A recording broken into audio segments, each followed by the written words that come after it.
আসসালামু আলাইকুম। কেমন আছেন সবাই? আশা করি ভালো আছেন, আমিও ভালো আছি আপনাদের দোয়ায়। তো আজকে চলে আসলাম নতুন একটা ভিডিও নিয়ে আপনাদের সাথে শেয়ার করার জন্য। তো আজকে কি রান্না করব আর কি করি আপনাদের সাথে শেয়ার করব।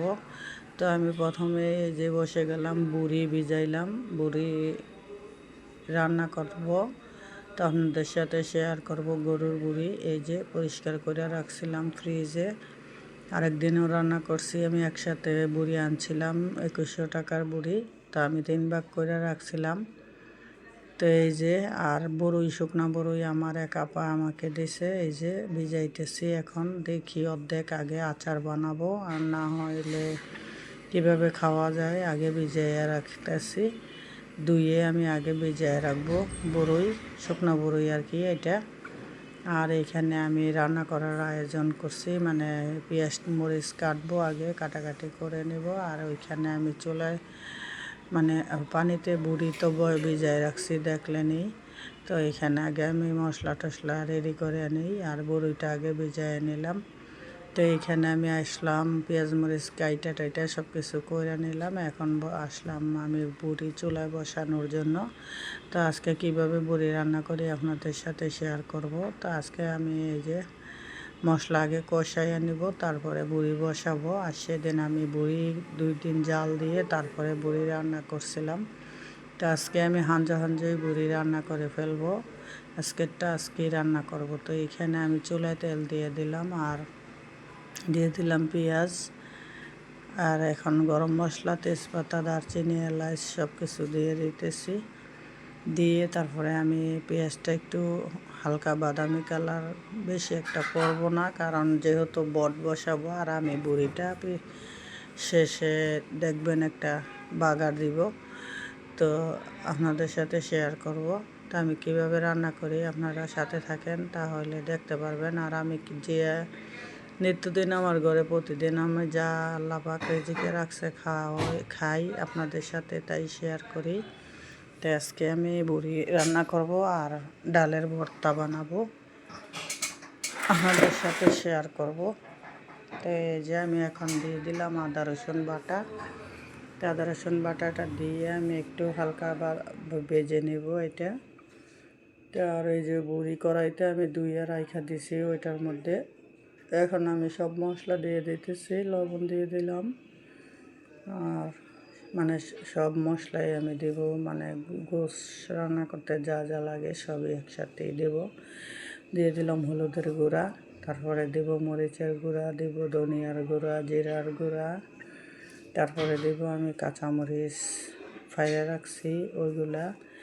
তা যেহেতু বুড়িতে মনে করেন একটু জাল বেশি করে দেওয়া লাগে, আর আমি এমনিতে জাল খাই একটু বেশি। আর আমি এই বুড়িটাতে আলু দিব, সেদিন আমি আলু অ্যাড করি নাই, আজকে আলু দিব। এই জন্য আমি একটু মশলা বাড়ায় দিতেছি একসাথেই।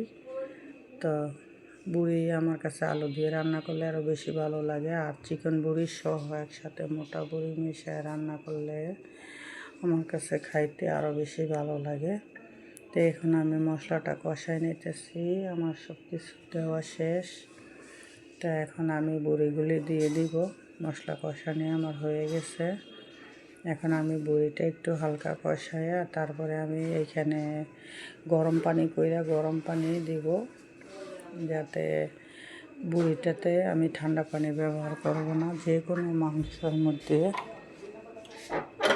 কোনো মাংস তরকারিতে আপনি গরম পানি অ্যাড করলে তরকারির স্বাদ দ্বিগুণ হয়ে যায়।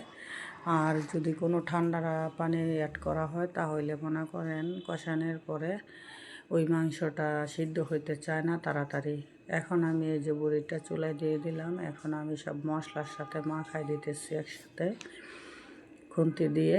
আমি তো মশলা কষাই নিছি, এখন আমি বুড়িটাও হালকা একটু কষাই নিতেছি, মানে এইটা থেকে এখন পানি উঠবে অনেকটাই।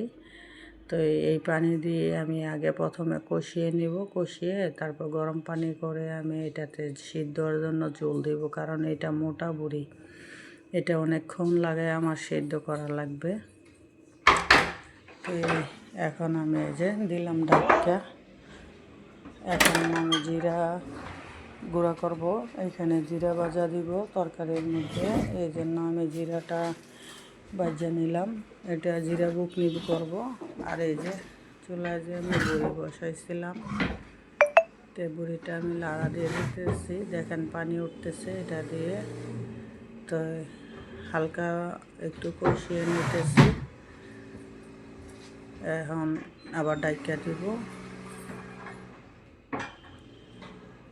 মোটা বুড়ি তো, আর বুড়িটা অনেক পরিষ্কার ছিল, আর আমরাও ঘরে আইনা আবার পরিষ্কার করে নিছিলাম। আর আমরা তো মনে করেন কোরবানির ঈদ আসলে কোরবানি দেই না এখন পর্যন্ত, কারণ দেশে থাকি না। আর ঢাকা শহরে আমরা মধ্যবিত্ত ফ্যামিলি, আমরা মানে কুরবানি দিতে গেলে মনে করেন বড় লোকদের সাথে আমাদের দিতে পারবো না। তো আমি এখানে কষানোর পরে দেখলেনই তো গরম পানির জল দিয়ে দিলাম বুড়িটা সিদ্ধ হওয়ার জন্য। অনেকক্ষণ লাগবে আমার বুড়ি সিদ্ধ হইতে। তো এখন আমি জিরা যে ভাজা রাখছি, ভাজা জিরা, এটা বুকনি করে নিতেছি। এটা গুঁড়া করে রাখি আমি যে কোনো তরকারি উঠানোর আগে। এই তরকারির মধ্যে ভাজা জিরার গুঁড়াটা দিই। আর এই যে আমি আরেকবার বুড়িটা লাইরা দিতেছি। তো লাইরা এটার সাথে আমি আলু অ্যাড করব, আলু কাইটা রাখছি। তো এখন বুড়িটাও আমার সিদ্ধ হয়ে গেছে। তো এখন আমি আলুটা দিয়ে দিব এটার মধ্যে। আলুটা কাইটটা ভেজায় রাখছি, বুঝি দেখতেছেন। তো এখন আমি আলুগুলি দিয়ে দিব, আর দিয়ে তারপরে আমি শেষে একবারে বুড়িটাকে আরেকবার বাগার দিব। তো এই বুড়ির মধ্যে মোটা বুড়ির সাথে চিকেন বুড়ি থাকলে আরও বেশি মজা লাগে খাইতে। আর আমাদের মা চাচিরা আগে বুড়ি খাওয়াইতো আমাদেরকে 2-3 দিন বড়া জাল দিতে দিতে একদম বুড়িটা কালো কালো হয়ে যেত। সেই বুড়ি আবার ভাজা ভাজা করে আমাদেরকে খাওয়াইতো। আর এখনকার দিনে বুড়ি হাঞ্জ হাঞ্জ বুড়ি রান্না করে হাঞ্জ হাঞ্জই খাওয়া হয়, মানে দিনেরটা দিনেই। তো এই যে আমি আলু দিয়ে দিলাম, আর এখানে অনেকটা বুড়ি কিন্তু। তো আমি এই যে সব আলু দিয়ে দিলাম, এখানে কোনো জল দিব না। তো এই যে আমার বুড়িটা এমনি করতে করতে আমি জলটা শুকিয়ে ফেলবো। তা আর একটু শুকাবো, শুকাইয়া একদম আলু দিছি একটু মাখা মাখা মানে রাখবো আর কি। তো এখন আমি এইটা ওই চুলায় পার করে দেবো। ওই চুলায় আমি খাবারের পানি দিছিলাম, এখন আমি পানিটা নামাই দিলাম। আর এই চুলায় আমি বাগারের জন্য পেঁয়াজটা ভাজবো।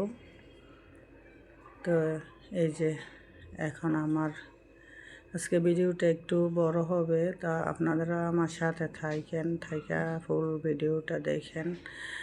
তো এই যে এখন আমি এটাতে বাগার দেওয়ার জন্য পেঁয়াজটা করে নিলাম। পেঁয়াজ মরিচ শুকনো মরিচ দিয়ে দিলাম ভাজতে। তো এই শুকনো মরিচ দিয়ে বাগার দিলে একটা সুন্দর খুশবু আসে, ঘ্রাণ। তো আমার এটা লাল হয়ে গেছে ভাজাটা। এখন আমি দেখেন তরকারির ঝোলটাও কমে গেছে।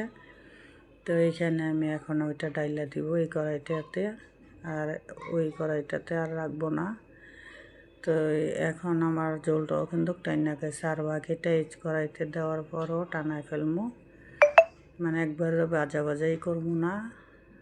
এখন মনে করেন এই যে দিয়ে দিলাম, মানে ঝোল একটু হালকা হালকা আছে, তবে যেটা আছে এটাও শুকিয়ে যাইব এইখানে লাড়াচাড়া করার পর। তো এখন আমি দিয়ে দিব এটার মধ্যে ভাজা জিরার গুঁড়া আর গরম মশলার গুঁড়া, আস্তাও দিছিলাম, এখন আবার আমি গুঁড়া দিব।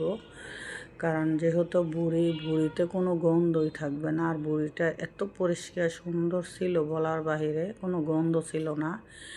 এই বুড়ি আমাদের এইখানে একটা রেস্টুরেন্টে নেয়, বিক্রি করে। তো তাদের জন্য এটা পরিষ্কার করে হেরা দেয়। তো আমি সেদিন মানে রেস্টুরেন্টটা বন্ধ ছিল, আমি যে পরিষ্কার বুড়িটা পাইছিলাম, তো আমি এটা আনছিলাম। তো আমি 3 ভাগ করছিলাম, 1 ভাগ আগে একবার রান্না করে খাইছিলাম, আপনাদের সাথে শেয়ার করছি। আর আজকে বৃষ্টি, প্রচুর বৃষ্টি আমাদের ঘরে, মানে বাসায়। তো ভাবলাম যে কোনো গরুর গোস্ত তো নাই, বুড়ির আছে, বুড়ি রান্না করি, তাই বুড়ি রান্না করছি। আর ডালের ভর্তা করছি। আমার বুড়ি রান্না শেষ, এইখানে ডাল সিদ্ধ করে আমি চলে গেলাম গোসল করতে। আর গোসল করে আইসা এই যে শুকনো মরিচ ভাজলাম, ভাইজা এখন ভর্তাটা করব। আর এই চুলায় দেখেন আমি ভাত বসিয়ে দিছি। আর এখন আমি ডালের ভর্তাটা করে নিতেছি। আর আমার বুড়ির রান্না কেমন হলো কমেন্ট করে সবাই জানাইবেন, ভালো হয়েছে না খারাপ হয়েছে তাও জানাইবেন। আর আপনারা কে কীভাবে খান তাও কমেন্ট করবেন। আর আমার রান্না বান্না কেমন লাগে, ভালো লাগে কি না খারাপ লাগে তাও কমেন্ট করে জানাইবেন। আর খারাপ হলে তাও বলবেন। তো সবাই ভালো থাকবেন, সুস্থ থাকবেন। আর ভালো ভালো ভিডিও যাতে দিতে পারি, আপনাদের সাথে শেয়ার করতে পারি সেই দোয়া করবেন। এখন আমি পেঁয়াজ মরিচটা একটু বেশি দিছি, আর একটু জাল করে বানাইবো ভর্তা, ডালের ভর্তা। আজকে বট বোনা করলাম, আর এই যে ডালের ভর্তা আপনাদের সাথে শেয়ার করলাম। তো আমি যা খাই প্রতিদিন তাই আপনাদের সাথে শেয়ার করি। সবাই ভালো থাকবেন, সুস্থ থাকবেন। আল্লাহ হাফেজ। এই যে আমার ভর্তা আর এই বুড়ি।